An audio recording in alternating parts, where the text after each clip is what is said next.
Andy Hughes, LBC's crime correspondent, is with me now. Before we get on to what the police will be doing in this moment, has anything changed since the last news bulletin?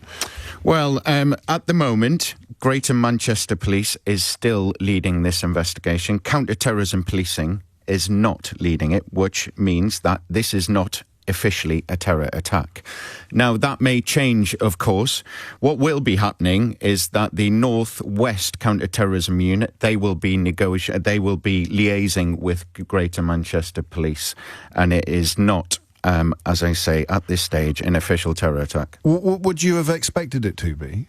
Would you have expected counter-terrorism police to be in the lead by now, or perhaps that's a silly question? Well, every case is different, of course. The fact that counter-terrorism policing aren't leading this suggests that there might be more to this, and that suggests that it is not as straightforward as people may think. And, of course, there is nothing we can do to stop people thinking all manner of things or indeed saying them. I won't be broadcasting any sort of speculation or irresponsible speculation or theorising on the programme. What will be the situation on the ground? We spoke to Anthony. He painted quite a graphic picture, actually, of air ambulances flying into adjacent fields, fire engines turning up, police officers armed and masked patrolling the area. What will be their priorities at this point? Well, the GMP have declared a Plato major incident. That basically is code word for respond as if it is a marauding terror attack. So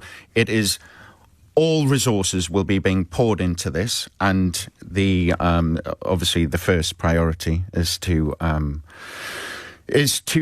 look after the victims. They are being looked after by the ambulance services and the paramedics, and then they will be looking straight away. Is this a one-off offence? Is this a one-off attack, or is this part of a wider plot? That's exactly what they'll be looking into right now. And the people in the synagogue, the people in the congregation, as far as we're aware, the attacker didn't breach the building. That they'll be receiving care and concern. It's a strange scenario, Andy, because if the suspect has been shot, as is being reported, and if he was or she was a lone operator, then the threat level feels high, but it may actually already be over. Yes, exactly that. But that is exactly the priority for the police at the moment. Is there more to come? They will be trying to find out who this man is, where's he from. They will be gathering intelligence right now to find out if he is a lone wolf or if he is part of a wider plot. And if CTU were to assume leadership on this, when might that happen? When might we expect counter-terrorism officers to assume the lead on an investigation like this or an operation like this? It usually happens within the first hour or two that it will be passed to counter-terrorism police. And that would be announced? We'd find that out fairly quickly? Yes, it would. I mean, I'm constantly checking my phone right now because I'm kind of waiting for an update. I text a source just before I came on air, and they told me that it is still with Greater Manchester Police at the moment, and counter-terrorism policing are not leading this at the moment. 10 minutes after 11 is the time. 4 people injured in an attack on a synagogue in Manchester shortly after, the call was made by a member of the public at 9:30 this morning. Would you expect that response to be so swift? I'm not anywhere near as au fait with operational matters as you are, but and I don't want to use words like impressed, but that's a pretty stark statistic. The call was made at 9:31. Shots were fired at 9:38. Yeah, well, this is Greater Manchester Police, one of the biggest police forces in the country. If this had happened in a less major city or a less built-up area, then the response would have been a lot longer, I imagine. But yes, the fact that this has happened in a heavily built-up area of Manchester, then that's why the response was so quick. Anything like this, it immediately, when it gets escalated to Plato, it is just every single resource responds. And it's all these different agencies. You'll have Greater Manchester Police, you'll have the neighbourhood police right there trying to control the scene. That in itself is a big challenge. And then you will have specialist counter-terrorism officers from the Northwest Counter-Terrorism Unit. They will be on scene now trying to assess whether this has crossed the threshold into terrorism.